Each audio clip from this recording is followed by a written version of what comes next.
set, go.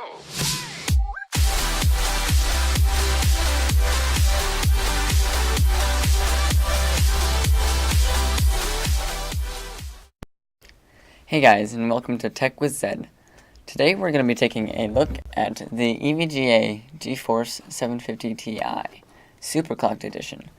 This card is exceptionally powerful for its price range and its size. It has a base core clock of 1176 and a boost clock of 1255 MHz. Pretty quick for a card of its size.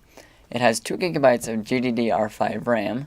It has a memory speed of 5400 MHz, and it has a 128-bit transfer rate. This card also has 640 CUDA cores. It doesn't sound like much, but when you take into fact the memory speed, it is actually not bad at all. I would definitely suggest looking into this card if you are on a budget. It is probably one of the best budget cards you can get, around $130 or so.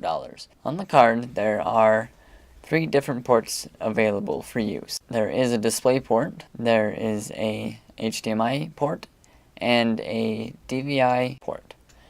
Its max resolution that it can support is 4096 by 2160, and that is over the digital ports, and you will not be able to get quite that much with an analog adapter such as the EVGA adapter that comes in the box. This card is equipped with many of NVIDIA's favorite technologies such as TXAA and aliasing, PhysX, and G-Sync.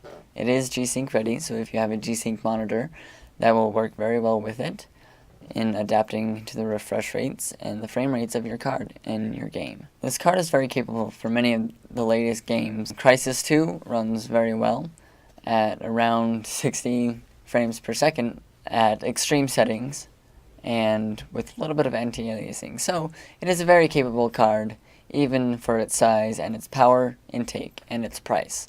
You can usually find it around $150. $140 is on a good day, and $130 at a great day. At Newegg at this moment, it is $139 with a $10 mail-in rebate.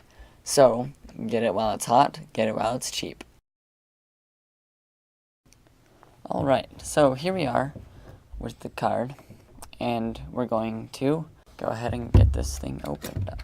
So, when you first open the box, you're going to find a VGA to DVI adapter, and also a few stickers, enthusiast build stickers, the user guide, and the EVGA driver software downloads, and also a EVGA badge that has an adhesive back that you can put on your case if you so desire.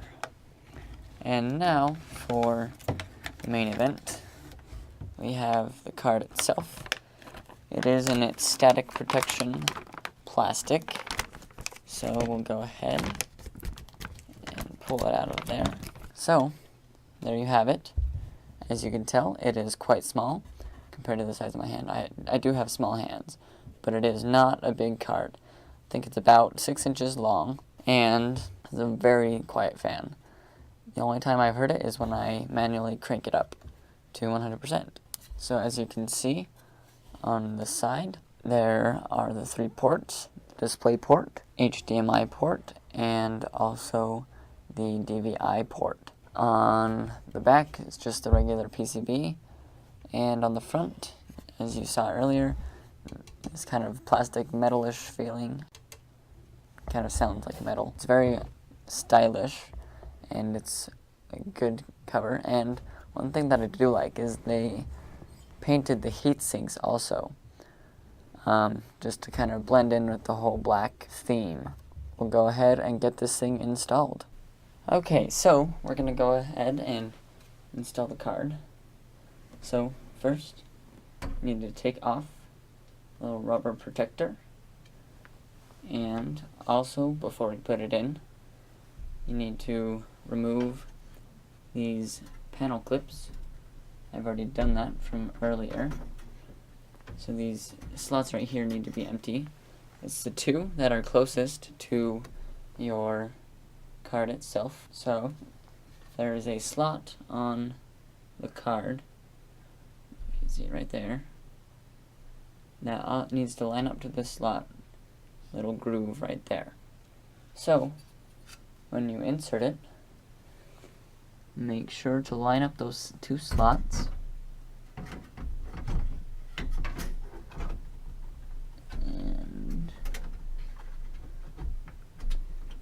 Okay, so I got it aligned. I haven't pushed it in yet. So there's a little clip right here that needs to pull out. And then, so, after you have it lined up, gently yet firmly press on the card and you'll hear a little click. And once you do it,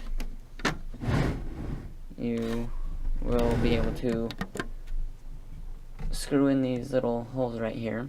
Mine is different. It just has this little cover that flips over.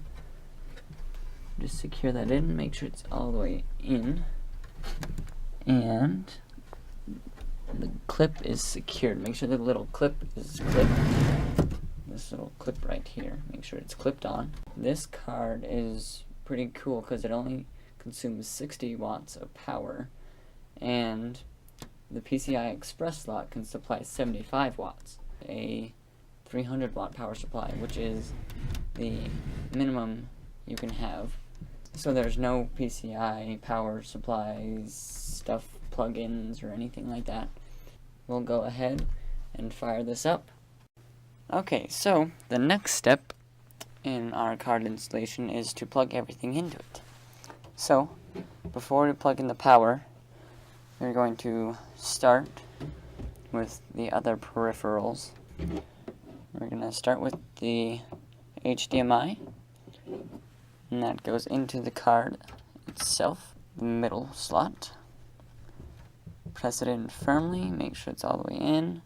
Next, we'll plug in our mouse and also our keyboard USB dongle. Got display and input. So the last step is the power. Go ahead and plug in the power there. Power's in, display's out. And we'll go ahead and hit the power button.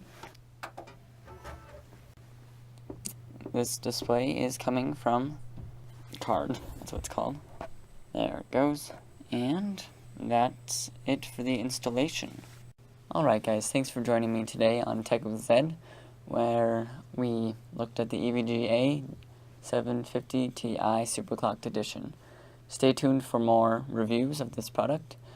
I will be doing some benchmarks, and I will have another video up about that. And until then, I'll catch you on the next video.